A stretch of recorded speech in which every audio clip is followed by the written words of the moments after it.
Saudara-saudara, sekarang ini banyak orang bisa memberi contoh, tapi sedikit orang bisa menjadi contoh. Ngasih contoh mah gampang, jadi contoh susah. Pertama, karena beliau manusia. Laqad ja'akum rasulun min anfusikum. Kalau kambing disuruh nyontoh ayam, yang nyuruh nyontoh kagak punya pikiran. Ya, kagak level. Kambing mah nyontohnya kambing, kebo nyontohnya orang, nyontohnya orang. Makanya Nabi kita orang, bukan malaikat, bukan jin, bukan dewa, manusia. Kalau manusia disuruh nyontoh manusia, itu perintah masuk akal, predispositionnya sama. Kalau disuruh nyontoh malaikat, mah ribet kan. Malaikat bagaimana nyontohnya, dia mah tidur kagak, makan kagak, sama duit budeg, sama perempuan kagak open, lah susah nyontohnya. Ya, Superman tuh biar hebat nggak bisa dicontoh Superman. Bagaimana terbangnya? Lagian pakai celana dalam di luar, Pak. Nggak bisa dicontoh Superman mah. Nabi kita manusia utuh, cuman sungguh pun manusia, kualitasnya beda. Ini namanya basyarun la kal basyari. Manusia memang, tapi jangan samain, bobot bibitnya beda. Contoh, kita nih manusia, kita tidur. Nabi kita manusia, beliau tidur. Tidur Nabi, tidur mata doang, hatinya nggak pernah tidur. Tuh bedanya sama kita tuh. Tidur kita keblek, asal tidur habis-habisan. Lagi, kita manusia, kita keringetan. Nabi kita manusia, keringetan. Keringet Nabi harum wangi, bau minyak kasturi. Zaman belum ada parfum. Keringet kita udah rasain aja masing-masing dah, jangan pakai dikebet udah.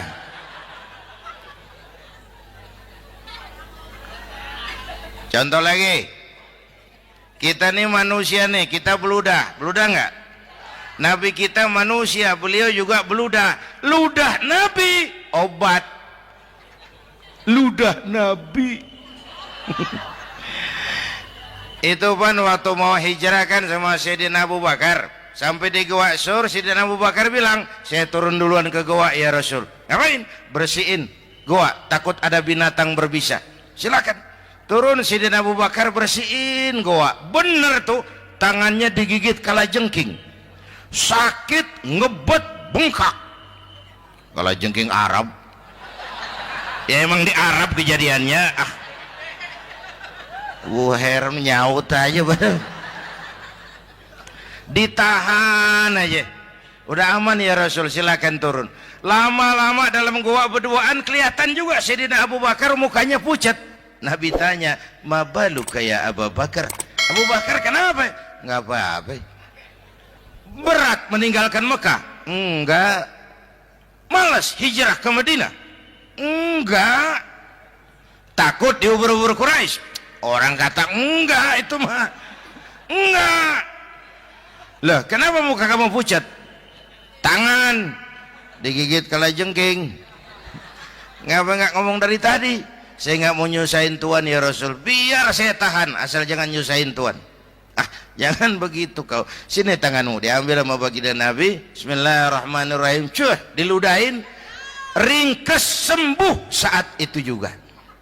Ludah Nabi. Pengen tahu kita yang ludahin, bengkak campur koreng.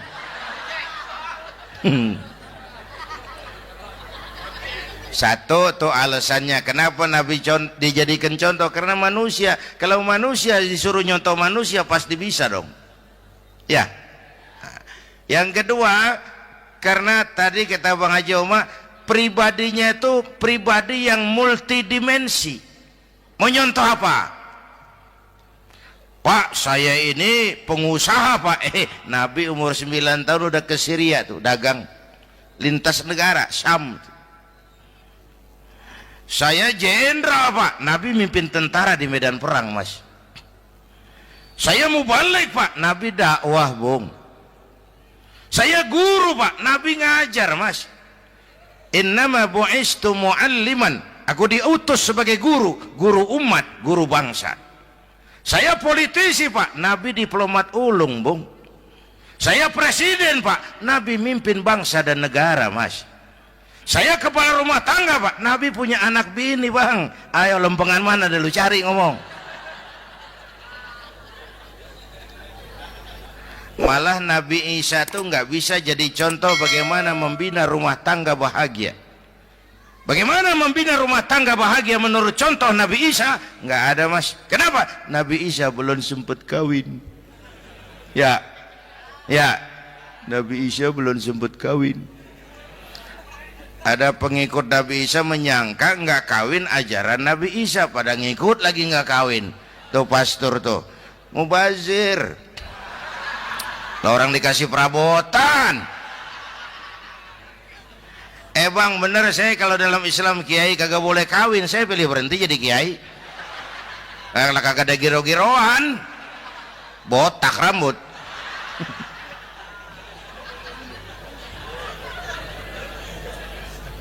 Makanya Bang Haji Oma cerita poligami saya girang banget tadi.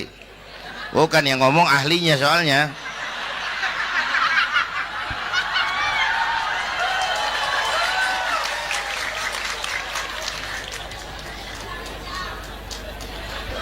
Dadah gitu aja deh ya. Nah kata Imam Busair ini yang dahsyat. Ka'annahu wa huwa fardun fi jalalatihi fi askarin hina talqahu wa fi hashami. Sepertinya kehebatan Rasulullah itu sama baik sendiri maupun di tengah tentara. Artinya begini, orang hebat banyak, tapi yang hebat di mana-mana susah nyarinya. Baginda Rasul ini lagi duduk hebat, lagi jalan hebat, ada di pasar hebat, lagi di masjid hebat, di medan perang hebat, di depan anak-anak hebat, di mata musuhnya hebat, di depan sahabatnya hebat, di mata istrinya hebat, di mana-mana hebat. Lah susah nyari orang begini Bang. Ya, kita mah hebat juga setempat. Di kantor hebat, sekantor orang diomelin. Di kantor, pulang ke rumah dikeplak sama bininya diem aja. Nih di depan bininya dia kagak hebat dia mah.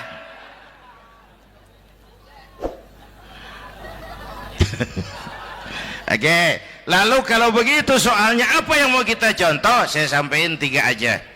Pertama, Nabi kita ini tokoh yang sejak kecil udah ditempa kesusahan. Bu, tadi kata Bang Haji, Islam mengangkat derajat kaum perempuan karena perempuan banyak melahirkan orang besar. Lihat Sayyidah Aminah, ibunda baginda Nabi, melahirkan anak pertama tanpa didampingi suami.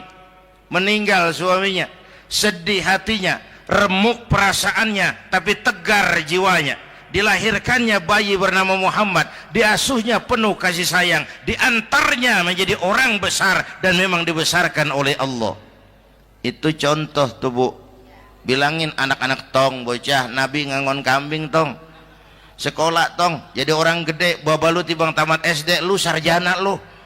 Baba lu cuman jadi RT, lu jadi camat lu. Biarin malu baba lu, pala jadi kaki, kaki jadi pala, asal lu terus sekolah. Bu, anak sekolahin, gelang doang digedein lu. Nih kan kita Betawi nih pendidikan ngentengin banget kotan. Udah dong, jangan tinggi-tinggi sekolah udah. Ngapa mak? Baba lu kagak sekolah hidup noh. Hidup dong, pun jamu monyet juga hidup. anak sekolahin.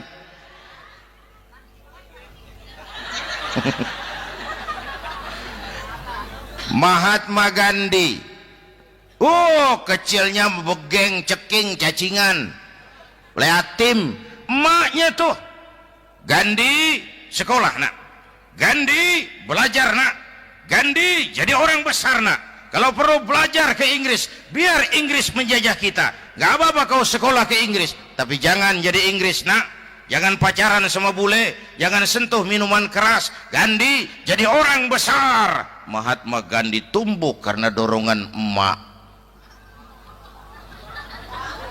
Mak, udah yatim. James Watt, Kang Bandrek. Emaknya tuh yang dorong tuh jadi orang besar. Belum lagi perempuan yang jadi besar.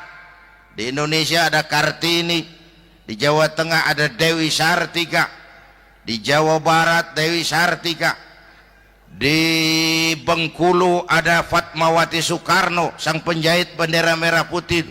Di Aceh muncul Laksamana Malahayati, disusul kemudian oleh Cut Nyadin, baru kemudian muncul Cut Koko, Cut Meme, Cut, ya udah tak cut lain dah.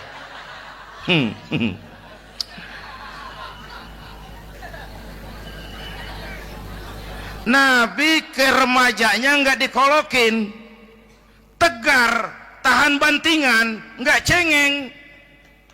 Begini bang, kalau bahasa kita nih, bahasa Betawi nih, orang mah bang kalau udah biasa susah ketemu susah nggak kaget udah. Ya, ya kita Betawi kan masuk udah nukangin. Susah mulu. Saya santri nih biasa makan kangkung, datang ke rumah temen dikasih kangkung, makanan gue ini mat, dikasih daging ayam lah nambah, emang apa? Orang mah kalau biasa susah enak nggak kagetan. Saya santri biasa tidur di masjid, disuruh nginep di hotel lah pules. Pules nggak? Tapi yang biasa tidur di hotel suruh nginep di masjid encok. Makanya kemarin tuh waktu menteri-menteri baru dilantik tuh saya ngarepin tuh, mudah-mudahan nih menteri ini begitu dilantik bacaannya nawaitu sauma ghadin. Lu pada niat puasa dulu dah, entaran. Puasa kan bukan kagak boleh, nunda doang, nunda puasa mah. Tempe boleh maghrib, tahu boleh maghrib, air kelapa boleh maghrib. Lu menteri pada mau naik mobil mewah boleh ntar kalau ekonomi udah mendingan, rakyat udah pada legaan napasnya. Ya, ya. Sebab apa? Itu duit buat mobil para menteri kan duit negara. Duit negara kan duit rakyat. Duit rakyat kan duit gue juga, itu ada di situ. Gue bayar pajak. Sayangnya kebanyakan pejabat kita asal dilantik aja bacaannya Allahumma lakasumtu. Niat buka puasa. Orang buka puasa kan kemaruk, apa jadi gares? Ya. Bu, jadi benar Islam mengangkat harkat, derajat, martabat kaum perempuan. Kata Bang Haji Umar tadi, dengar nggak tuh? Waktu Nabi ditanya, ya Rasul, siapa yang paling harus saya taati di dunia? Ibumu. Setelah itu, ibumu. Setelah itu, ibumu. Setelah itu, bapakmu. Ibu 3 kali disebut, bapak. Coba pikirin. Ibu 3, bapak 1. 1 bapak. Ini bagaimana ngitungnya ini jadi kerok begini nih ngitung nih.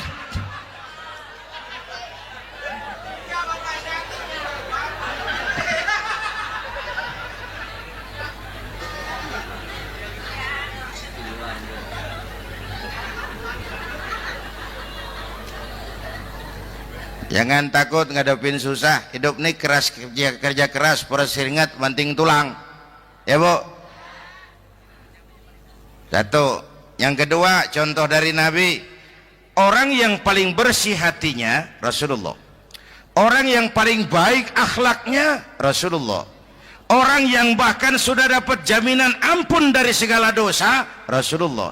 Tapi orang yang kalau sholat malam sampai bengkak kakinya karena rajin sujud Rasulullah.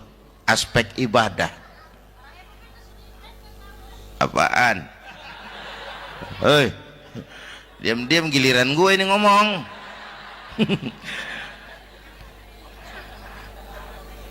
Lo ngomong lagi udah gue pulang. Canda neng. Udah gantian ya. Ya. Apaan urusan? Orang yang dosanya udah dapat jaminan ampun, kalau sholat malam bengkak kakinya karena rajin sujud. Saya tahu di sini juga banyak yang kakinya bengkak. Semurat. Oke. Kira-kira 3 minggu yang lalu saya menghadiri haul akbar Syekh Maulana Malik Ibrahim di Gresik, haul ke-609. Dari situ saya ke Surabaya ikut zikir sama keluarga besar Tarbiyatul Qulub. Waktu zikir saya terkejut, ada kalimat yang dibaca ratusan kali menyentak perasaan saya. Kalimatnya sederhana, kita hafalah, yaitu kalimat Ana Abdullah. Dibaca ratusan kali, Ana Abdullah, Ana Abdullah, Ana Abdullah, Ana Abdullah. Buat saya itu menyentak karena memperteguh komitmen, saya hamba Allah, saya hamba Allah. Ah, itu mah Pak Zainuddin kan biasa, itu mah kita semua juga hamba Allah. Betul. Ayo kita bikin luar biasa. Saya mau tanya, Bapak, Ibu hamba Allah apa bukan? 3 orang. Ibu hamba Allah apa bukan? Hamba Allah. Kata siapa? Nah, kata ibu sendiri. Kalau kata sendiri, pan namanya pan ngaku. Ya, orang ngaku mah boleh dong, tiba ngaku, namanya juga ngaku. Cuman diakuin apa enggak, kita pan belum tahu. Ngaku mah murah, diakuin mahal. Ya, yang gampang dah. Ibu kenal sama Presiden SBY? Kenal. Presiden SBY kenal sama ibu? Lo ngaku lo. Ngaku.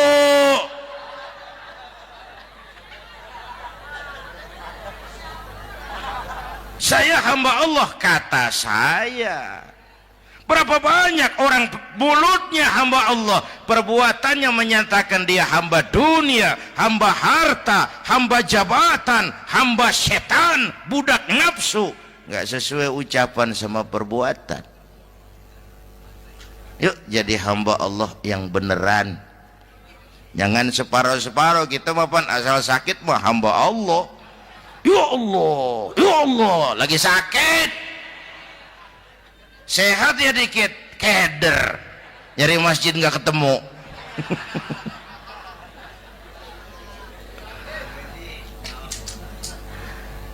Apalagi kata Bang Haji tadi nih, kita nih kan zaman entertain nih.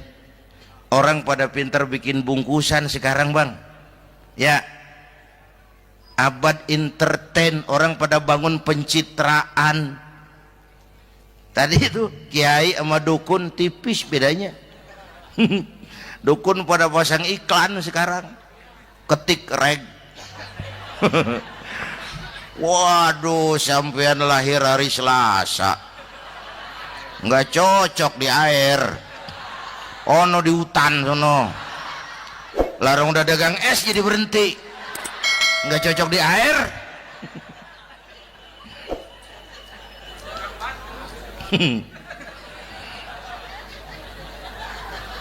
Bu, Di zaman ini siapa pakai apa, siapa mau jadi apa, kagak urus nih. Bapak Ibu hadirin yang saya hormati, dan masyarakat kita ini kayak daun kering. Tahu daun kering? Gampang dikumpulin, susah diikat. Berisik, gampang dibakar. Tuh daun kering. Penyakitnya kutil, kurang teliti. Cepat heran, gampang kagum. Cepat heran, gampang kagum. Dulu ada tuh satu hari tabrakan di jalan kenceng, buah, korban jatuh belepotan darah, dikerubungin orang banyak. Datang wartawan mengambil gambar dari dekat, susah, orang banyak bener ngerubung. Cari akal nih wartawan, tolong saya dikasih jalan ke dekat korban. Orang nengok semua, saudara siapa? Saya bapaknya korban, katanya. Dia ngaku bapaknya korban. Ya orang minggir semua, minggir, ini ada bapaknya korban.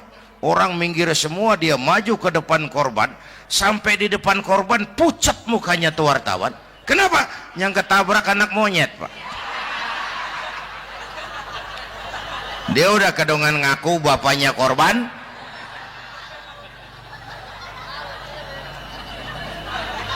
Bu, ini cerita pendek tapi pesannya lumayan nih. Kalau belum kenal bener mah jangan buru-buru ngakuin. Ya, dia kagak tahu yang ketabrak siapa, main ngakuin aja. Saya bapaknya korban. Lu makan lu jadi bapak monyet, sono lu. Makanya jagain kampung kita nih, jangan kemasukan yang aneh-aneh, ya. Nabi palsu, aliran aneh. Ya ini bid'ah, itu bid'ah. Kuno yang kayak begitu, capek kita ngurusin begitu. Udah kelewatan. Ya. Yang tahlil mah terusin.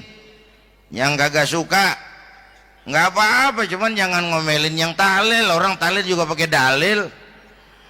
Yang mabok masih banyak, yang tahlil diomelin. Kita nih kayak kurang kerjaan, akhirnya rame turu-turu kita. Padahal yang harus kita kembangkan kan rukun antar umat seagama, rukun antar umat beragama, rukun antar umat beragama dengan pemerintah, kata Bang Haji Omar tadi. Rukun antar umat seagama, turu-turu kita muslim nih kudu rukun. Beda pendapat boleh, marahan jangan. Ya, tangan kanan sama tangan kiri juga beda, cuman rukun. Asal kiri gatal nih, kanan kagak diundang, dia dia datang aja nggak rukin. Nggak ada kiri gatal kanan ngomel, lu garuk aja sendiri. Nggak, dia mah akur. Ya Bu.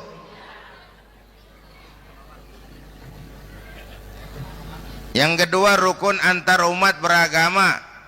Islam ini rahmatan lil. Yang ketiga, rukun antar umat beragama dengan pemerintah. Ini mah kita kan bermasyarakat sama juga sembahyang berjamaah, ada imam, ada makmum.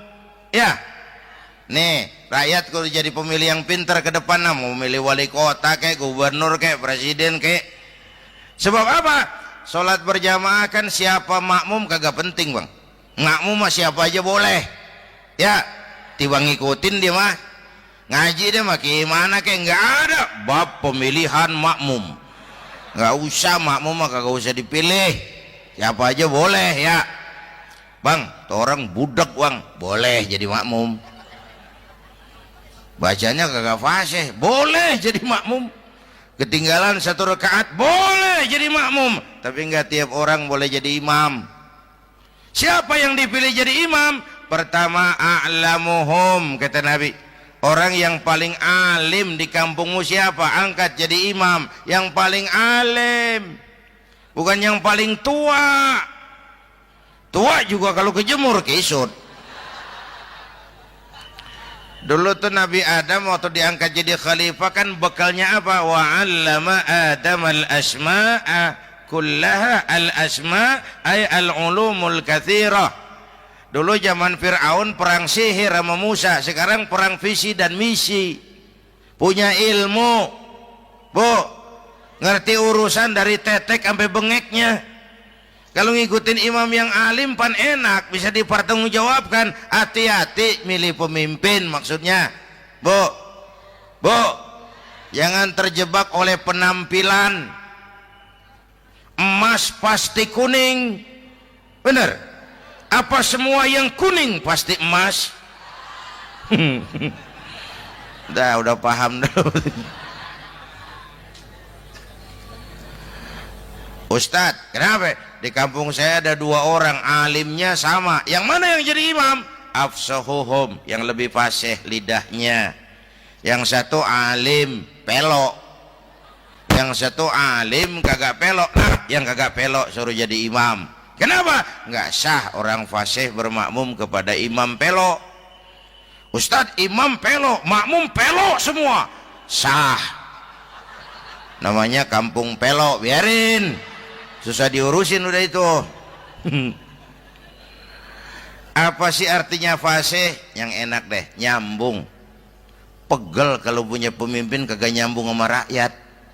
Ya, rakyat mau yang ngidul deh ngalor, rakyat mau yang ngulon deh ngetan. Lah kan capek rakyat, kagak nyambung. Makanya kalau jadi imam pesan Nabi, idza amma ahadukumun nas falyukhaffif. Kalau kamu jadi imam, ringankan sholat kamu. Itu makmum gak sama kekuatannya. Jangan panjang-panjang kalau jadi imam. Kudu tahu keadaan makmum. Tuh makmum ada yang udah tua rentak, diri aja udah gemeter. Ada yang punya darah tinggi, kalau sujud kelamaan palanya ngebet. Ada yang udah janji tuh makmum habis sembahyang mau terima duit. Kalau imam kelamaan, kalau saudan makmum. Ya, nyambung. Jangan udah diangkat jadi imam saenake dewe. Salat isya berjamaah, rakaat pertama selesai Fatihah Yasin. Makmum ikut mengikut, cuman bari ngancem. Besok gua tawiatin balik lagi udah. Kagak nyambung. Kalau nggak nyambung tuh capek, Bu. Jangan tersenyum kepada orang buta, jangan berbisik kepada orang tuli. Kagak nyambung. Orang buta diajak senyum, bagus sih maksudnya, cuman kan rada mubazir. Orang kagak paham. Cari pemimpin yang nyambung. Kalau memang masyarakatnya suka tahlil, cari pemimpin yang suka tahlil. Rakyatnya suka maulid, cari pemimpin yang suka maulid, supaya nyambung, kagak pegel kita.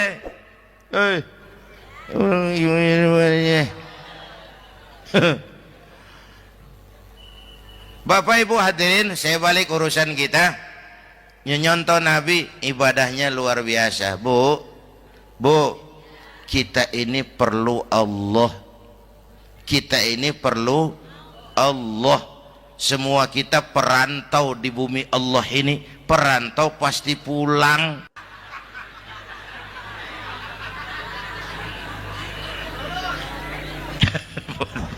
Bolot. Bodoh kalau ada perantau, dia sadar dia perantau tapi nggak pernah mikirin pulang. Lebih bodoh lagi mikirin pulang tapi nggak nyiapin bekal. Yang tadi Bang Haji Omar udah bilang tuh, muda mati. Ya, kadang-kadang engkongnya seger banget, cucunya mati. Ya,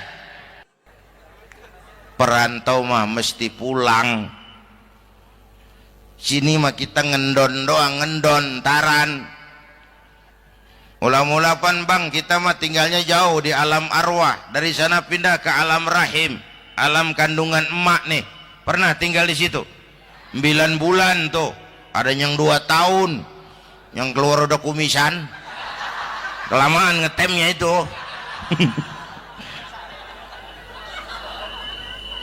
Dari sisi ini mau pantas ibumu, bapakmu, karena alam rahim, fisik dan psikis emak lebih capek dari kita bapak. Kita mah orang laki mah, kita mah pan investor gitu mah, nanam modal doang. Yang ngolah pabrik kan emak tuh, ya mak. Pabrik. Anak-anakku remaja, pemuda yang hadir, Masya Allah, emakmu, emakku, emak kita semua nih, dari mulai ngidamin kita udah kita seksa nih mana. Dari mulai ngidamin kita udah kita seksa emak nih. Muntah nggak urus. Mending ada yang dikeluarin mah enak lega. Ini kagak ada apa-apanya. Bener mak. Yang dipengenin yang kagak musim. Lah kan setengah mati lagi urusan. Tengah malam pengen megang pala kereta. Lu jorok bener lu, gue heran.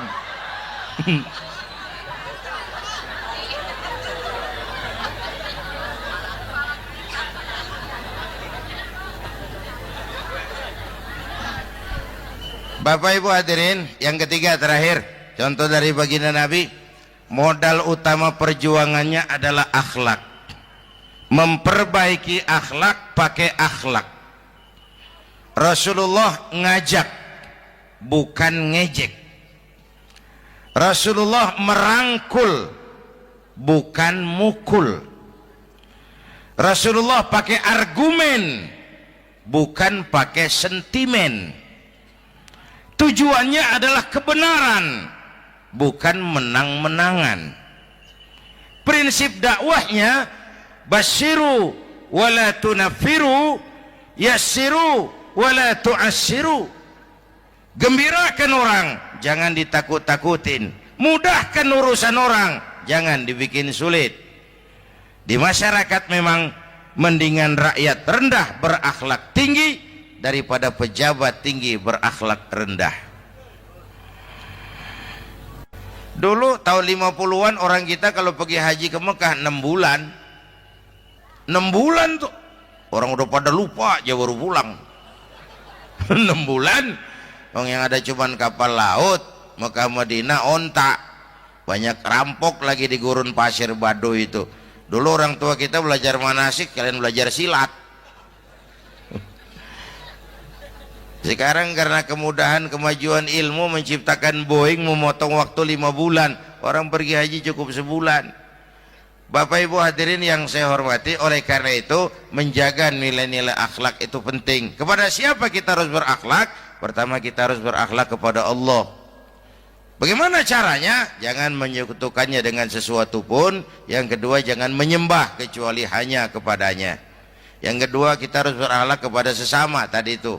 Yang ketiga, kepada lingkungan. Saya dulu masih zaman ada almarhum kakek saya, engkong. Kampung saya banjir, air masuk ke rumah. Saya teriak, "Kong, banjir, Kong." Engkong saya ketawa, "Biarin, bukan salah air. Habis, salah lo." "Salah kita bagaimana, Kong?" "Lah lo tempat air lo tempatin. Yang punya tempat datang ya kagak ngerti, ini tempat gua, ini di sini nggak pada lo, lah banjir." Engkong saya nggak makan bangku sekolahan, tapi wise Pak. Air kan bukan musuh, air kan teman kan kudu punya tempat. Lalu kagak punya tempat, pantas kemana dengan ayam, banjir. Ya, dulu saya remaja ngaji babul istinja, kiai ngajar makruh buang air kecil di tanah berlubang. Saya tanya, kenapa makruh Kiai? Pertama, untuk alasan kesehatan. Siapa tahu di lubang yang kamu kencingi ada gas beracun. Kalau tidak Kiai, kalau tidak maka artinya melindungi binatang yang ada di dalam lubang. Siapa tahu di lubang yang kamu kencingin ada semut. Sedang rapat membahas laporan Susno 2Ji. Apa dosanya lalu mati dikencingin? Ini namanya rahmatan li semut. Saya mau bilang alam sekarang tidak seramah dulu karena kita juga nggak ramah sama alam. Bapak Ibu hadirin yang saya hormati, padahal watak Islam rahmatan lil alamin. Lalu berusaha menyimpan sesuatu yang bisa membawa manfaat, baik untuk dirinya, untuk anak cucunya, maupun untuk keluarganya, untuk masa kini dan masa depannya. Kadang simpanan itu berbentuk uang, kadang berupa tanah, lain saat berbentuk pabrik, dan lain sebagainya. Sementara masa depan yang paling pasti adalah akhirat. Jika untuk masa depan dunia kita rela memeras keringat, membanting tulang, pergi pagi dan pulang petang, menyimpan uang, menyimpan tanah, menyimpan pabrik, pernahkah kita merenung jika satu saat kiamat datang, kita dibangkitkan dari kubur masing-masing, berdiri di padang mahsyar untuk mempertanggungjawabkan seluruh kegiatan hidup kita di dunia ini? Lalu kita akan menuju ke alam akhirat. Sudahkah kita mempunyai simpanan untuk akhirat kita? Pada pertemuan kali ini saya ingin menyampaikan sebuah hadis di mana Rasulullah sallallahu alaihi wasallam bersabda, "Arba'un min kanzil jannah." Simpanan sorga ada 4 macam. Yang pertama, ikhfa'us sadaqah, menyembunyikan sedekah. Saudara-saudara kaum muslimin, sebagaimana yang kita maklum bahwa Allah Subhanahu wa taala melebihkan sebagian rezeki dari kita terhadap yang lain. Ada yang kaya, ada yang setengah kaya, ada yang miskin, ada yang setengah miskin, dan selanjutnya. Ada yang gajinya kecil tapi penghasilannya gede. Ada yang penghasilannya gede tapi nggak punya gaji.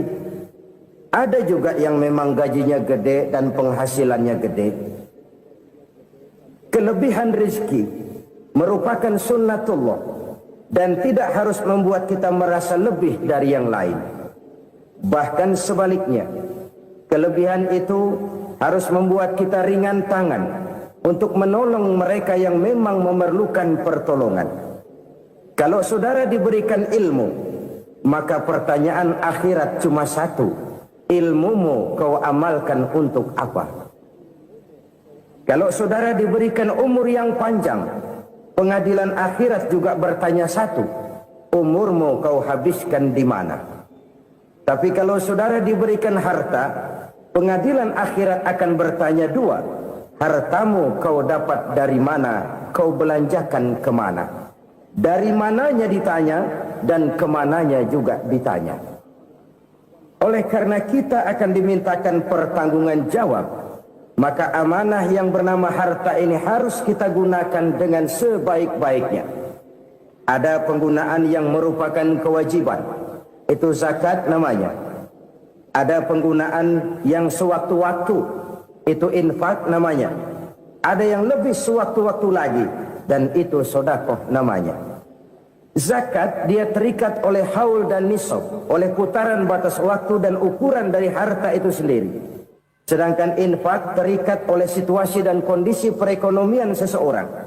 Sedangkan sedekah tidak terikat dengan apapun. Dalam kondisi seperti apapun kita bisa melakukan sedekah dengan yang terkecil sekalipun. Sampai-sampai Rasulullah sallallahu alaihi wasallam mengajarkan, la tahqiranna minal ma'rufi syai'an walau an talqa akhaka biwajhin talik. Atau ada hadis, tabassumuka fi wajhi akhika laka shadaqah. Senyumanmu kepada temanmu adalah sedekah. Jadi untuk melakukan sedekah tidak harus dalam berbentuk uang.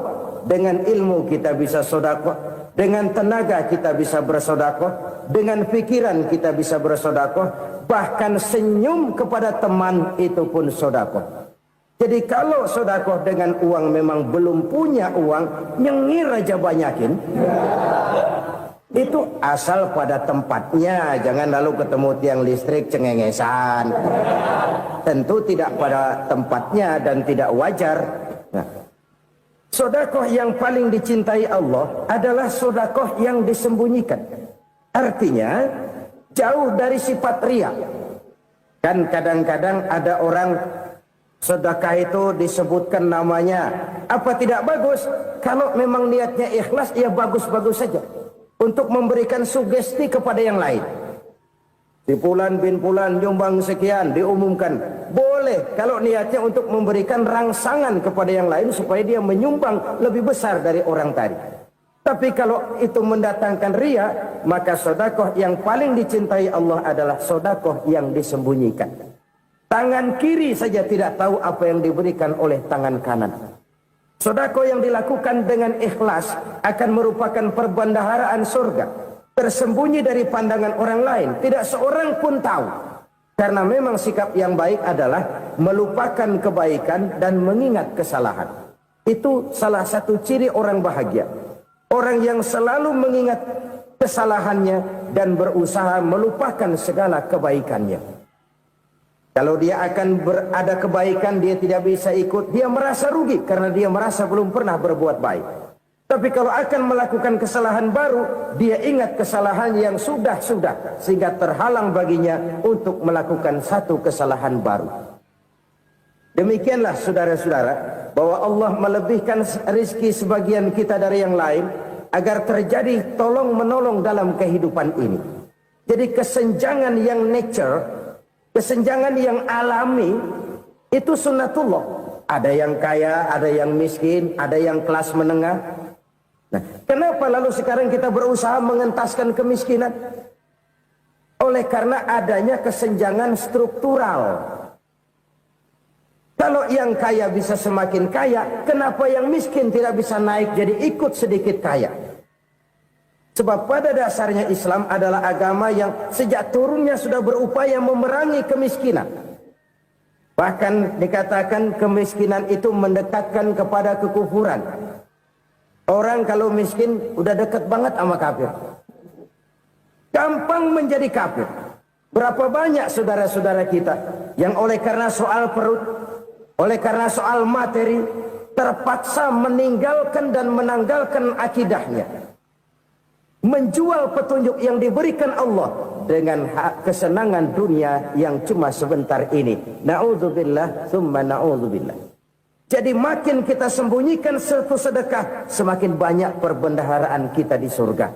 Sedekah yang paling dicintai Allah adalah sedekah yang disembunyikan. Malahan ada seorang sufi, dia punya kebiasaan kalau pergi sholat Jumat dia bawa uang, itu uang dia taruh di bawah tikar masjid. Dia niat sedekah kepada siapa saja yang nemuin itu duit. Maksudnya apa? Supaya yang nemuin nggak tahu siapa yang punya duit. Demikian dia saking ingin menyembunyikan sedekahnya. Karena sifat ria itu bisa memakan amal kita sendiri. Ria itu termasuk menyebut-nyebut kebaikan kita. Orang yang suka nepuk dada, sedikit-sedikit ngitungnya kalau nggak gua. Tuh kalau nggak gua tuh. Tuh yang belas itu kalau nggak gua, kalau nggak gua. Iya kalau nggak lu kenapa emang? Orang yang suka menepuk jasad. Tuh, biasanya memang begitu saudara-saudara. Kalau perang lagi berkecamuk, orang nggak sempat ngaku jadi pahlawan. Tapi begitu perang selesai, yang kagak kenal bedil ngaku pahlawan. Mas. Itu sesuatu yang biasa. Oleh karenanya, orang-orang yang ikhlas dalam bersedekah, disembunyikannya sedekah itu, Allah cinta betul. Malahan ada hadis memberikan jaminan, inna sadaqatal mar'il muslimi tazidu fil umri wa tadfa'u mitatas su'i. Sesungguhnya sedekahnya seorang mukmin tazidu fil umri, bisa menambah umur panjang. Wa tadfa'u mitatas su'i, dan menyelamatkan manusia dari mati secara su'ul khatimah. Jadi siapa yang kepengen panjang umur, banyaklah sedekah. Yang bosan hidup, pelit terus. Sedekah menambah panjang umur dan menyelamatkan manusia dari mati secara su'ul khatimah. Pak, katanya umur itu nggak bisa ditambah, nggak bisa dikurangin. Kapan? Kalau ajal sudah datang. Fa idza jaa ajaluhum la yastakhiruna sa'atan wa la yastakdimun. Kalau ajal datang tidak bisa dimajukan, tidak bisa dimundurkan. Itu kalau ajal sudah datang. Tidak bisa lagi umur ditambah dikurangi, sudah datang. Tapi kalau belum datang, itu kan haknya Allah. Mau ditambah, mau dikurangi, hak prerogatif Allah. Sebagai pencipta manusia, Allah maha kuasa dan maha mampu. Sedekah ini menambah panjang umur dan menyelamatkan manusia dari mati secara su'ul khatimah. Itu orang mati kan sama ya, kondisinya mati. nggak nafas. Tapi hakikat mati kan lain-lain. Ada yang mati itu husnul khatimah, baik akhirnya. Misalnya lagi ngaji mati, lagi sholat mati, lagi sedekah mati. Ini yang dinamakan dengan husnul khatimah, baik di akhirnya. Sebaliknya ada yang su'ul khatimah, jelek di akhirnya. Ini yang jadi catatan akhir. Lagi nyekek botol, mampus. Lagi banting kartu, modar. Su'ul khatimah, jelek pada akhirnya. Sedekah menyelamatkan manusia dari mati secara su'ul khatimah. Dan kita semua kepengen mendapat husnul khatimah, jauh dari su'ul khatimah. Oleh sebab itu yang bisa menyelamatkan kita dari penyakit itu antara lain adalah sedekah yang disembunyikan, yang dikerjakan dengan ikhlas karena Allah, tidak karena kepengen dipuji orang, tidak karena ingin dikatakan orang pemurah. Sebab orang dermawan itu orang yang memberi tanpa harus diminta. Kalau masih harus diminta, ya belum dermawan namanya, masih harus diminta. Kalau nggak diminta ya tulus, lolos, polos. Saudara-saudara kaum muslimin rahimakumullah. Harta adalah amanat dan akan kita pertanggungjawabkan. Allah melebihkan rizki sebagian kita dari yang lain agar kita saling tolong menolong, bantu membantu. Nabi janjikan siapa yang meringankan beban saudaranya muslim di dunia, Allah akan meringankan bebannya di akhirat nanti. Sebuah jaminan dari baginda Nabi. Si orang yang kita bantu barangkali tidak bisa membalas, Allah yang akan membalas lewat jalan lain yang tidak pernah kita sangka-sangka. Ada orang tanya, Pak, ini ada orang nyumbang masjid sambil marah-marah, gimana? Saya bilang sumbangannya aja ambil, marahnya jangan. Marahnya jangan diambil, itu urusan dia. Saudara-saudara kaum muslimin rahimakumullah. Umat Islam ini kan umat yang punya potensi besar. Kadang kita merenung, kenapa kadang-kadang pembangunan masjid kok lambat sekali? Kalau hotel hari ini peletakan pertama, bulan depan peresmian. Supermarket hari ini peletakan batu pertama, minggu depan peresmian. Tapi kalau sudah yang namanya masjid, kadang-kadang peletakan batu pertama sekaligus jadi batu terakhir. 3 tahun, 4 tahun, campur nebar jala di jalanan, duit dijaring kayak ikan sepat. Apa tidak ada orang Islam yang kaya? Banyak. Apa tidak ada pengusaha muslim yang jadi konglomerat? Ada.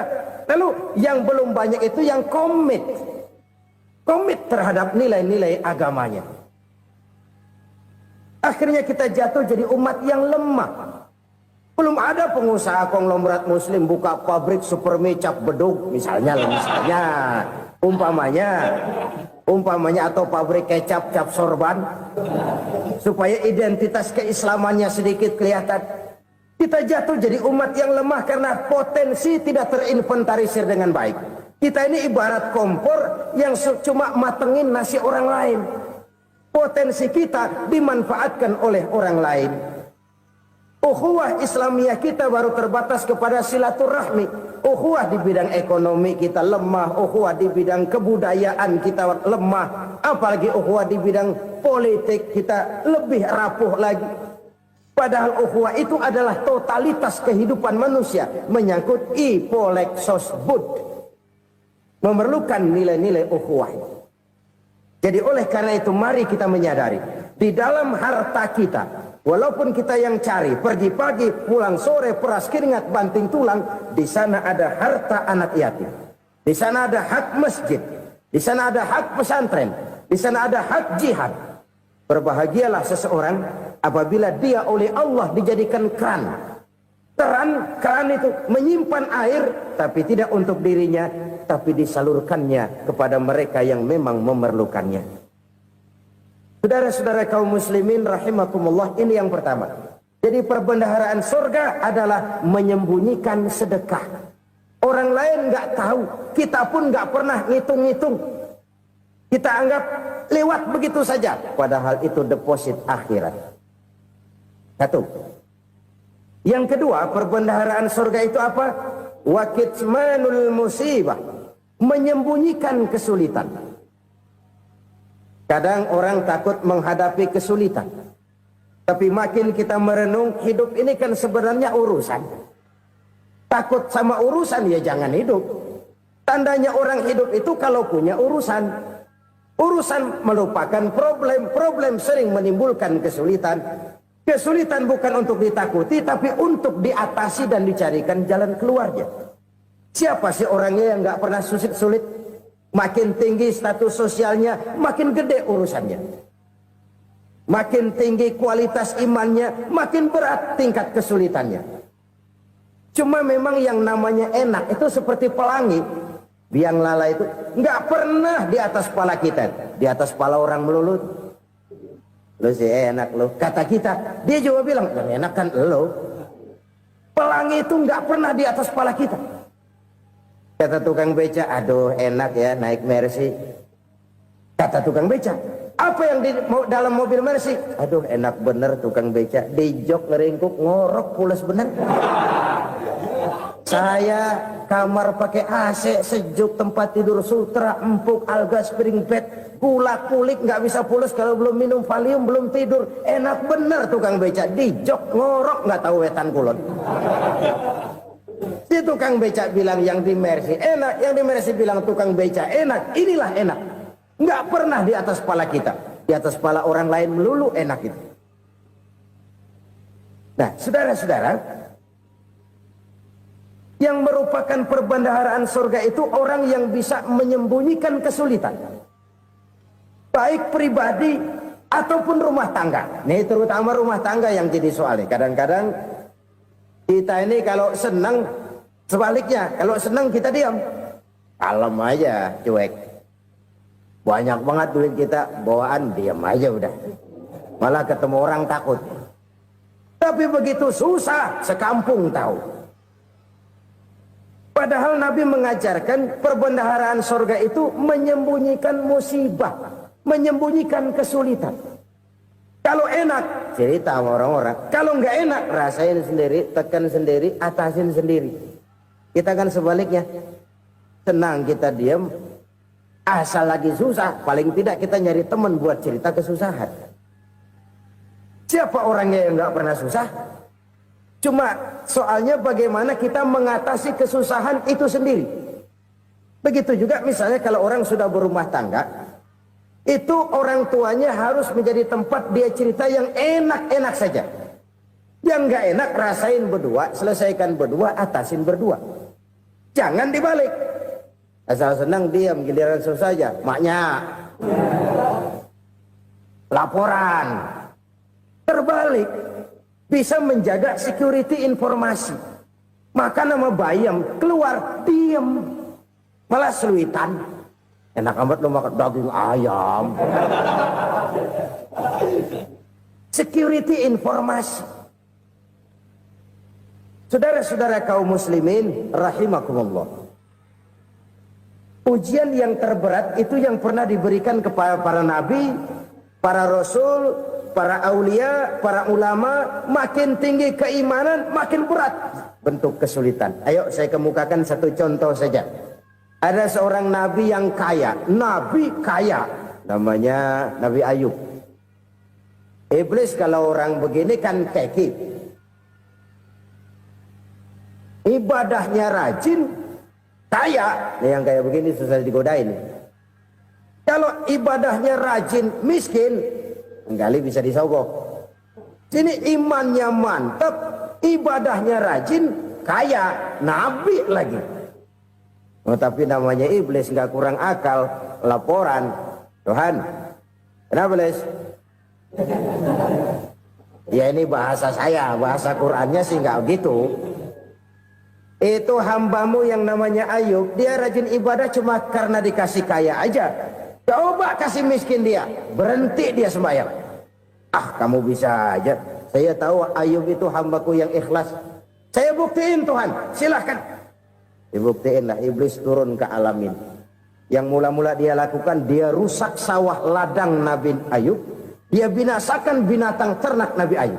Sehingga dalam waktu singkat, jatuhlah Nabi Ayub dari orang paling kaya jadi orang paling miskin. Beliau masih ibadah di mihrab dalam masjid. Datang iblis. Saudara Ayub, ya, lagi ngapain? Ibadah. Nyembah Allah, nyembah Allah. Oh, percuma. Kenapa? Tuhan yang ente sembah nih, dia udah bikin miskin ente. Sawah ladang ente hancur lebur, binatang ternak binasa. Sekarang ente jadi orang paling miskin. Ngapain nyembah Tuhan kayak begitu? Tekor. Udah berhenti dah ibadah, berhenti ibadah. Ini iblis sama Tuhan laporannya lain, yang dikerjakan kepada Nabi Ayub juga lain. Benar begitu iblis, kata Nabi Ayub. Iya, sawah ladang saya habis, buras. Binatang ternak saya binasa, binasa. Saya miskin, bangpak. Apa jawab Nabi Ayub? Bukan innalillahi, ya, ini hebat. Alhamdulillahillazi a'tani wa akhza minni. Segala puji bagi Allah yang telah memberikan harta kepada saya dan sekarang mengambilnya lagi. Alhamdulillah. Allah yang ngasih, Allah yang ambil. Itu mah urusan Allah. Iblis cuman ibadah jalan terus, sujud lagi Nabi Ayub. Iblis seleher gondok banget. Dasar Nabi nggak mempan dia apa-apain. Miskin malah alhamdulillah. Allah yang ngasih, Allah yang ngambil. Jadi kalau kita tidak komit, kita tidak terikat kepada kaya, miskin, senang, susah, apa yang bisa bikin kita susah?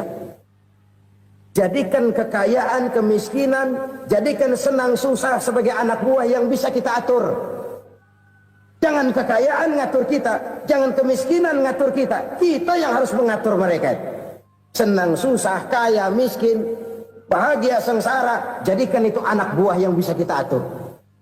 Kalau sekarang kita kaya, lain saat boleh jadi kita miskin, semiskin-miskinnya. Allah yang ngasih, Allah yang ngambil. Tenaga mana yang bisa menghalangi? Ibadah jalan terus. Iblis makin gondok. Dasar Nabi loh. Akhirnya apa? Nabi Ayub dikerjain, diberikan penyakit. Demikian fatal penyakitnya.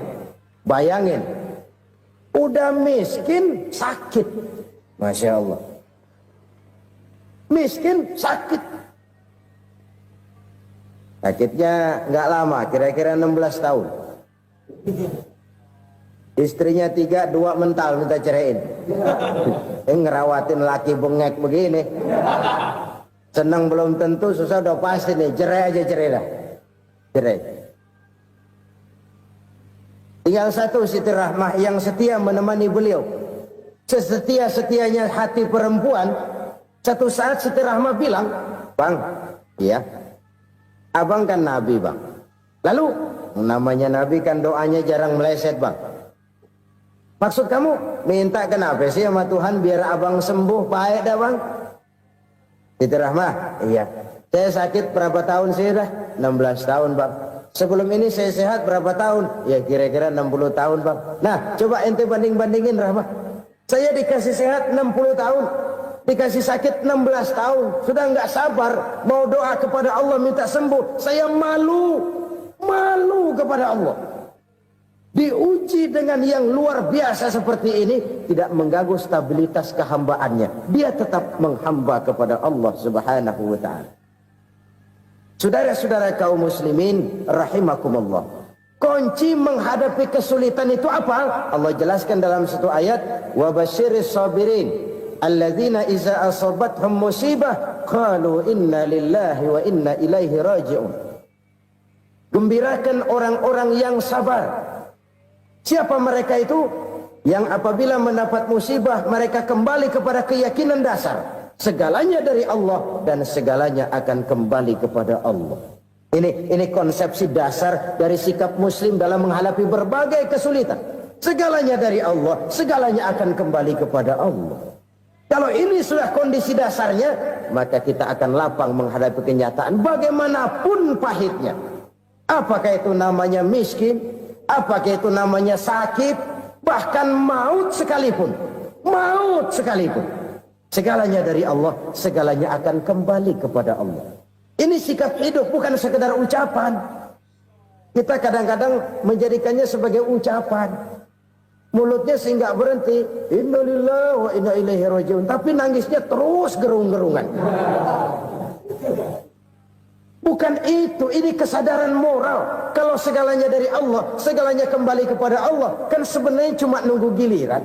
Hari ini saya nyembayangin dia, entah hari apa saya disembayangin orang. Hari ini saya antar dia ke kubur, entah hari apa orang nganterin saya ke kubur. Hari ini saya tahlilkan dia, entah nanti kapan orang tahlilkan saya. Segalanya dari Allah, segalanya akan kembali juga kepada Allah. Oleh sebab itu saudara-saudara, kesulitan bukan untuk ditakuti. Kesulitan justru untuk diatasi, dicarikan jalan keluarnya. Dan tidak ada orang yang tidak pernah mendapat kesulitan. Tidak ada. Semakin tinggi status sosial, semakin tinggi kualitas keimanan, semakin besar juga tingkat kesulitan. Hanya saja bagaimana cara kita mengatasinya.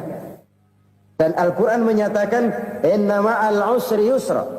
Di balik kesulitan itu pasti ada kemudahan. Roda itu berputar. Karena itu Rasulullah sallallahu alaihi wasallam mengingatkan kepada kita, ta'arraf ilallahi firraha ya'rifka fisyiddah. Ingatlah kepada Allah di waktu kamu senang, supaya Allah ingat kepada kamu di waktu kamu susah. Kalau waktu senang kita ingat kepada Allah, kita susah, Allah tidak akan meninggalkan kita. Tapi kalau waktu senang kita jauh dari Allah, sujud tidak sempat, dengan masjid jauh, ketika senang kita lupakan Allah.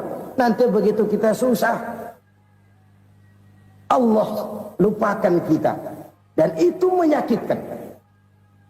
Oleh karena itu orang-orang tua kita dulu bilang, kalau lagi sehat ingat-ingat, lu bakal sakit nanti. Kalau lagi kaya ingat-ingat, satu saat kita bakal jatuh miskin. Bahkan kalau lagi muda ingat-ingat kita bakal tua. Dan yang terpenting, kalau lagi hidup ingat-ingat kita bakal mati. Saudara-saudara kaum muslimin rahimakumullah. Jadi yang kedua yang merupakan perbendaharaan surga, menyembunyikan musibah. Saudara-saudara kaum muslimin rahimakumullah. Hal ketiga yang merupakan perbendaharaan surga adalah wasilatur rahmi. Orang yang suka bersilaturahmi. Sebagaimana yang kita maklum bahwa manusia adalah makhluk yang disebut zon politika. Makhluk sosial yang tidak mungkin hidup sendiri-sendiri. Betapa dan siapapun kita memerlukan orang lain. Bodoh betul manusia kalau tinggal di tengah masyarakat tapi tidak mau bermasyarakat. Merasa hebat sendiri, pinter sendiri, gagah sendiri, kaya sendiri. Mungkin kalau mati juga ngubur sendiri. Jangankan kita di sini, di sorga saja Nabi Adam waktu sendirian bengong melulu, ngondar mandir. Allah tegur dam sepi dam. Ya ini kalau bahasa saya. Iya Tuhan, sepi ini nggak ada coret-corekan pisan ini. Diciptakan Siti Hawa baru anteng Nabi Adam. Itu di sorga. Cobalah. Umpamanya saudara tinggal di Jakarta nih. Kayak bener. Apaan aja di Jakarta punya saudara dah. Jembatan Semanggi ambil. Monas buntel bawa pulang. Hotel-hotel ambil semua. Cuman tinggal di Jakarta sendirian, apa enaknya? Betapa dan siapapun kita perlu orang lain. Tidak ada seorang pun yang bisa memenuhi kebutuhan hidupnya secara sendiri-sendiri. Nah, Islam telah menyelamatkan manusia dari ras diskriminasi. Mengikat manusia dengan persaudaraan yang berlandaskan kepada akidah. Karena itu dianjurkan bersilaturahmi. Bahkan Nabi menyatakan, man arada ayyubsata lahu fi rizqihi wa yunsa'a fi atharihi falyasil rahimah. Siapa yang kepengen diluaskan rezekinya dan dipanjangkan usianya, banyaklah ia bersilaturahmi. Siapa yang kepengen dimudahkan rezekinya, hendaknya ia banyak bersilaturahmi. Kalau banyak teman, kesulitan kan paling tidak ada tempat cerita. Udah susah, sendirian kita pikirin diri, nggak ada tempat tukar pikiran. Cepet banget sama bengek. Dilawan sendiri. Nah, secara makro kita bisa berkata, tidak mungkin ada kemenangan kalau tidak ada kekuatan. Tidak ada kekuatan kalau tidak ada kesatuan dan persatuan. Tidak mungkin ada kesatuan dan persatuan tanpa semangat silaturahmi. Kalau umat Islam mau menang, dia harus kuat. Kalau umat Islam mau kuat, dia harus bersatu. Kalau umat Islam mau bersatu, dia harus membudayakan silaturahmi ini. Bahkan sampai-sampai kata Nabi, kalau bisa cari nilai tambah. Apa? Silman koto'ak. Bersilaturahmilah kau kepada orang yang marah denganmu. Masya Allah, indahnya ajaran agama kita. Orang yang marah pun kepada kita, kata Nabi, kalau bisa bersilaturahmilah kepadanya, kepada orang yang marah itu. Di situ nilai tambah. Cuman jujur nih hadis, ngucapinnya gampang, ngamalinnya yang berat banget. Orang marah sama kita, kita disuruh silaturahmi. Ada apa malu? Lu marah, ada gua marahan lagi. Tunggu pikirin. Saudara-saudara kaum muslimin rahimakumullah. Tapi ini yang diajarkan, bahkan ini yang dicontohkan oleh baginda Rasul. Bagaimana begitu mudah, misalnya satu saat Abu Jahal ini ngatur strategi bagaimana bikin Muhammad celaka. Dia gali lubang di depan tempat tidurnya. Dia tutupin daun korma. Terus dia panggil seseorang, ke sini. Kasih tahu Muhammad, pamannya sakit keras, minta ditengokin. Berangkat orang ini ke sana. Muhammad, labbaik. Pamanmu sakit keras, dia minta ditengokin. Baik, saya akan datang menjenguk beliau. Berangkatlah Nabi ke rumah Abu Jahal tanpa prasangka apapun. Abu Jahal udah pasang setil, selimut 3 rangkap setengah dipakai, persis kayak orang meriang. Tapi sembari ngintip dari balik selimut, begitu Muhammad buka pintu, nah masuk perangkap nih. Muhammad jalan menuju tempat pembaringan. Makin lama makin dekat, makin lama makin dekat, makin dekat ke lubang yang dipasang oleh Abu Jahal itu. Dalam hati Abu Jahal, terus dah jatuh, mampus dah lo ini. Mampus lo hari ini. Apa yang terjadi? Malaikat Jibril datang. Muhammad, pamanmu cuma pura-pura sakit.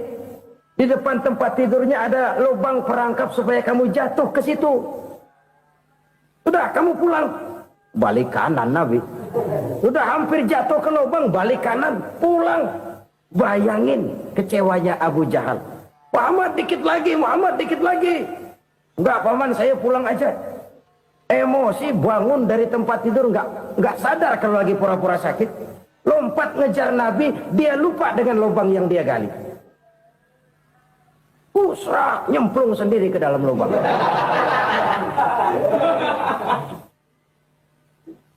Nabi terus berlalu.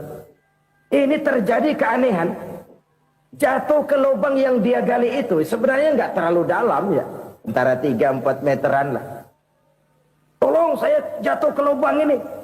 Datanglah pelayan-pelayannya itu. Angkat saya dari sini. Oh, yang ngulurin tambang. Satu gulung, belum juga nyampe itu tambang. Kurang, beli lagi ke warung. Sambung, ulur lagi, nggak juga bisa sampai. Wah, ini kerjaan Muhammad ini. Tolong, siapa salah seorang kamu ke rumah Muhammad, kasih tahu encangnya kecebur. Minta ditolongin. Sampaikan kepada Rasul. Kenapa? Pamanmu jatuh ke lubang, Muhammad minta tolong diangkatin.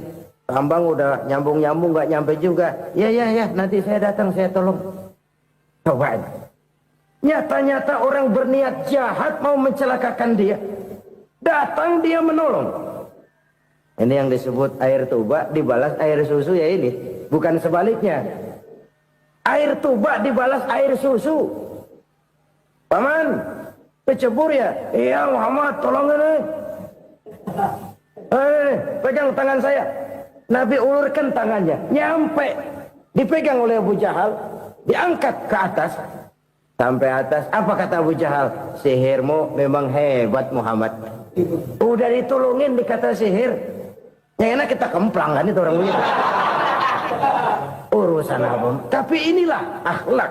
Kalau bisa kamu bersilaturahmilah dengan orang yang marah kepadamu sekalipun. Orang marah kita tetap baik. So, kalau kita berbuat baik sama orang yang memang baik, rasanya sih biasa-biasa aja. Orang baik kita baik lagi, ya draw aja, belum ada nilai tambah di situ. Baru ada nilai tambah kalau kita bisa berbuat baik kepada orang yang nyakitin kita. Itu namanya kita setingkat di atas dia. Dia sakitin kita, kita berbuat baik sama dia. Dia pelit sama kita baik sama dia. Dia marahin kita deketin dia. Di situ kita punya nilai tambah. Jadi siapa yang ingin diluaskan rezekinya, kata Nabi, dan dipanjangkan umurnya, hendaklah ia banyak-banyak bersilaturahmi. Sederhana sebenarnya silaturahmi, tapi silaturahmi membangkitkan semangat kesatuan dan persatuan. Kesatuan dan persatuan melahirkan kekuatan. Dalam matematika 1 ditambah 1 pasti 2. Tapi di tengah masyarakat, 1 orang takut ditambah 1 orang takut, hasilnya jadi 2 orang setengah berani. Kenapa setengah berani? Karena udah berdua. Tadi pan takut sendirian.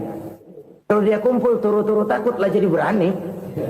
Kita yang lemah, kita yang tidak berdaya, kita yang miskin, kalau mau kompak bersatu, apa yang nggak bisa kita kerjain? Apalagi tinggal di kota besar, pilihan cuma 2. Bertahan atau minggir. Bertahan atau minggir. Untuk bisa bertahan harus mampu bersaing. Untuk mampu bersaing harus punya keahlian.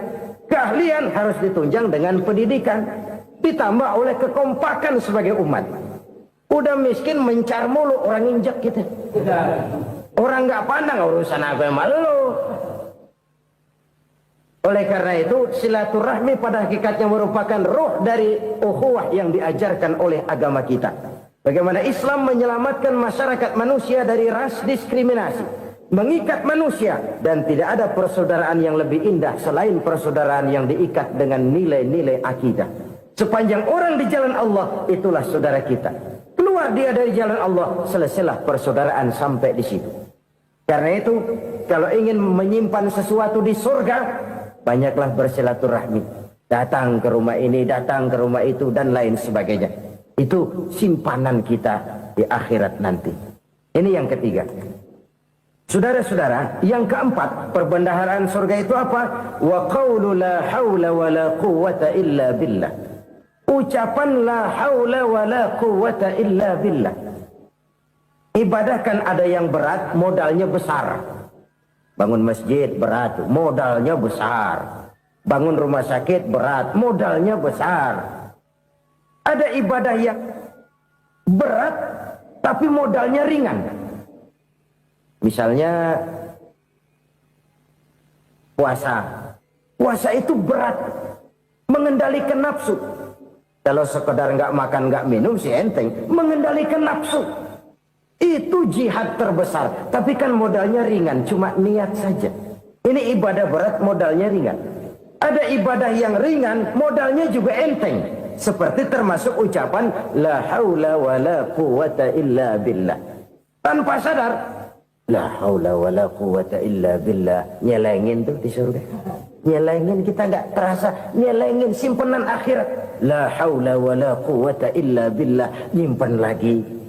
Kaget, la haula wa la quwata illa billah, nyimpan lagi, banyak simpanan. Walaupun sebenarnya yang dimaksud di sini adalah kesadaran batin bahwa tidak ada daya dan kekuatan kecuali Allah. Itu intinya. Kita memulai pekerjaan disunahkan baca bismillah, kan begitu.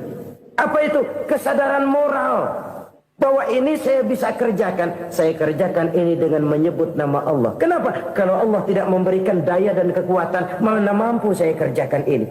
Maka saya kerjakan ini dengan menyebut nama Allah. Bismillah. Kesadaran moral. Manusia hanya wajib berusaha, tapi nggak pernah wajib berhasil. Banyak hal-hal yang kalau kita renungkan secara rasio, nggak mungkin. Tapi jadi kenyataan, la haula wala quwata illa billah. Tidak ada daya dan kekuatan kecuali bagi Allah semata-mata. Kesadaran moral akan kelemahan dan keterbatasan makhluk bernama manusia. Kadang kita kagum dengan otak, tapi kita sering lupa sama yang bikin otak. Padahal bagaimanapun hebatnya otak, yang bikin otak pasti lebih hebat dari otak. Nggak percaya, silahkan otak-otakan. Inilah kecenderungan. Kita kagum dengan pesawat-pesawat mutakhir, bukan main, besi gede banget terbang itu. Alangkah hebatnya. Lalu apa yang bikin otak tidak lebih hebat dari itu semua? Kita puji laut, apa yang bikin laut tidak lebih hebat dari laut itu? La haula wala quwata illa billah. Tidak ada daya dan kekuatan kecuali Allah. Apa yang bisa kita lakukan kalau tidak karena daya dan kemampuan yang diberikan oleh Allah kepada kita? Lahirlah sikap tawadu, rendah hati, tidak melonjak menjadi angkuh dan sombong, sadar akan kelemahan dan keterbatasan diri. Sebagai makhluk yang diciptakan oleh Allah Subhanahu wa taala. Jadi satu sisi ini ucapan yang berpahala, la haula, jadi wiridan. Pada sisi lain ini kesadaran moral, sikap mental, kesadaran batin bahwa yang punya daya dan kekuatan itu cuma Allah. Kita nggak pantas untuk sombong, sebab sombong itu pakaiannya Allah. Kita nggak sedang pakai pakaian Allah, kegedean. Dan makin kita renungi, makin terbentur. Apa sih yang bisa kita sombongin? Kita mau sombong apa? Kaya, pintar, itu kan semua relatif. Di atas langit masih ada langit lagi. Jadi oleh karenanya, marilah kita menyadari. Manusia hanya wajib berusaha, tapi tidak pernah wajib berhasil. Yang berusaha saja tidak wajib berhasil, apalagi yang tidak berusaha. Islam bukan agama orang pemalas yang selesai sholat lalu enggelohom, enggelenggem ayem-ayem. Tapi Islam bukan agama orang sombong yang setelah berusaha lalu tidak memerlukan Allah. Kita bisa saja bikin proyeksi, tahun sekian kita bakal panen besar menurut perhitungan otak. Tapi ada kejadian lain. Apa? Tikus ngambek. Habis itu dimakanin tikus, panen gagal. Proyeksi rasional gagal oleh tikus-tikus yang ngambek itu. Bisa saja terjadi. Tahun depan kita panen besar, urung. Kenapa? Musim panas panjang. Dan sekarang ini koran-koran bikin berita musim mengalami penyelewengan. Bukan cuma manusia yang nyeleweng sekarang. Musim pakai nyeleweng. Mestinya kan musim hujan udah selesai, masih hujan-hujan juga. Musim.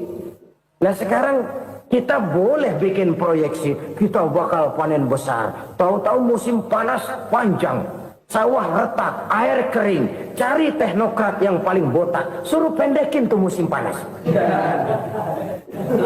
La haula wa la quwata illa billah. Inilah kesadaran moral.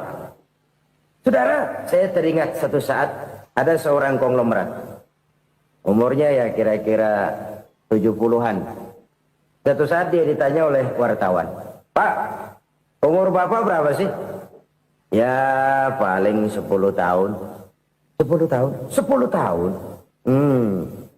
Anak Bapak berapa orang?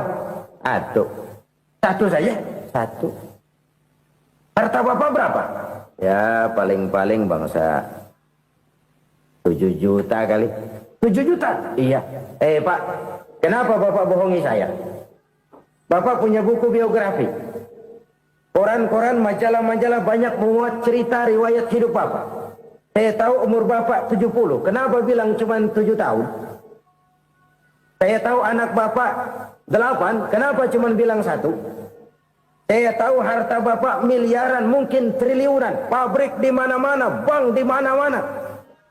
Kenapa bilang uang Bapak cuma 7 juta? Nah, kata si konglomerat tadi, kamu benar nak, kamu benar. Umur saya kalau jumlahnya memang 70 nak.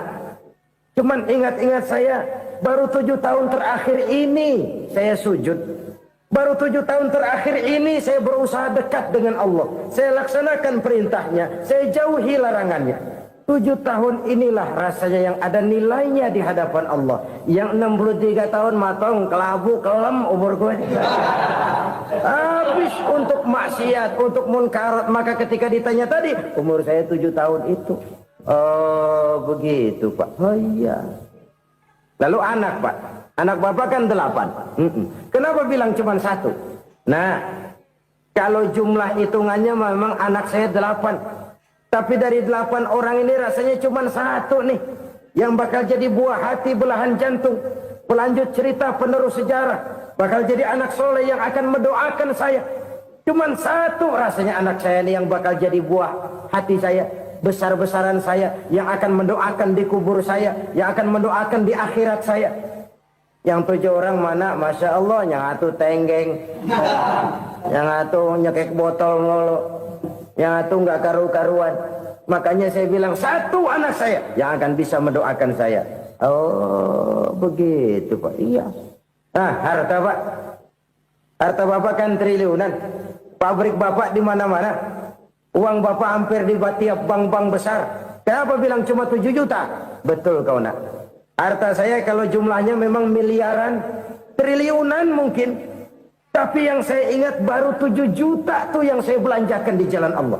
Saya nyumbang masjid, saya santuni yatim piatu, saya bantu pembangunan pesantren, saya bantu pembangunan rumah sakit Islam.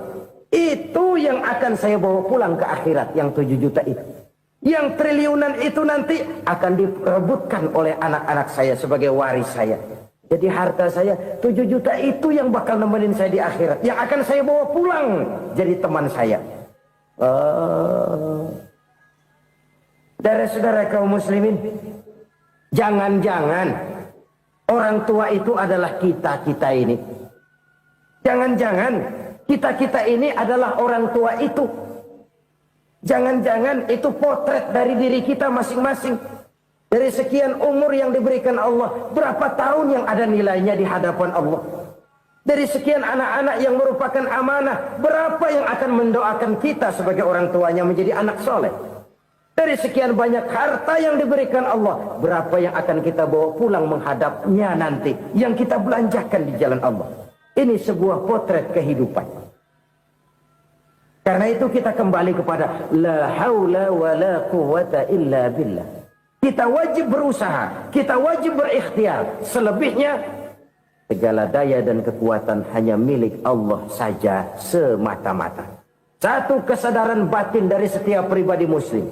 Setelah ia berusaha dan berikhtiar, ia menyerahkannya kepada Allah Subhanahu wa ta'ala. Jadi, satu sisi ini merupakan wiridan ucapan yang mengandung pahala. Pada sisi lain, ini merupakan sikap batin dari seorang muslim di dalam ia menghadapi realitas kehidupan ini. Saudara-saudara kaum muslimin, rahimakumullah.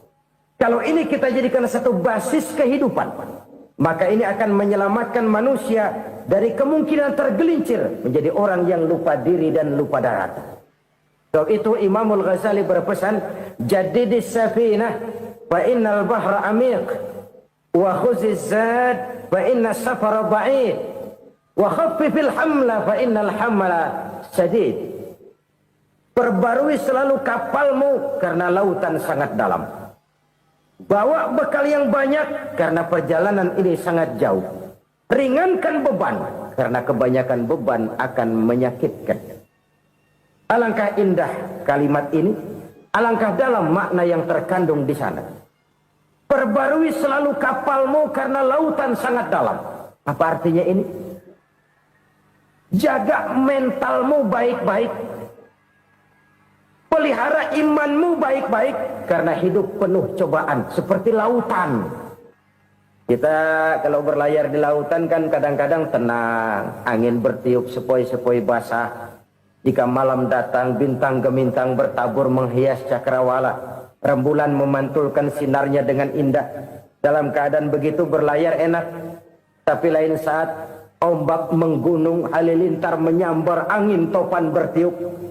Berapa banyak sudah saudara-saudara kita yang tenggelam di lautan dunia tanpa sadar bahwa dia belum sampai kepada pantai yang akan dituju. Berapa banyak sudah Saudara-saudara kita yang tenggelam di lautan dunia ini tanpa sempat bangkit lagi.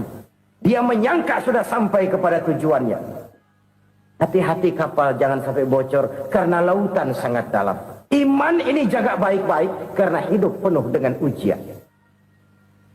Wa khuzizat fa inna safara ba'id. Bawa bekal yang banyak karena perjalanan sangat jauh. Saudara mau ke Bandung, bawa duit. Saudara mau ke Surabaya, banyakkan lagi duitnya. Saudara mau ke Mekah, gepokan, iketan tuh duit nggak lembaran lagi. Makin jauh perjalanan, makin banyak bekal yang harus kita bawa. Kalau saudara dari Jakarta mau ke Surabaya, kagak bawa duit berangkat juga, itu sih bukan berani namanya, nekat. Sampai Surabaya belum tentu, sengsara di jalan udah pasti. Kenapa? Nggak bawa bekal berangkat. Sama juga kita nih, misalnya belum sempat sembahyang, mati. Waduh, berani banget orang. Belum punya bekal, mati. Sengsara di jalan. Atau bekal tidak cukup. Dari Jakarta saudara mau ke Surabaya, bawa duit 500 perak. Paling jauh Cikampek nyampenya itu. Paling jauh itu. Antara jauhnya perjalanan dengan bekal yang saudara bawa tidak seimbang. Hidup ini perjalanan panjang. A walking tour. Dimulai dari alam arwah. Sebelum jasad diciptakan, roh diciptakan lebih dulu. Dari situ pindah ke alam rahim. Dari alam rahim pindah ke alam dunia. Dari alam dunia pindah ke alam barzah. Baru menuju akhirat. Satu perjalanan panjang. Kalau bekal tidak bawa, sengsara di jalan. Bawa bekal yang banyak karena perjalanan ini sangat jauh.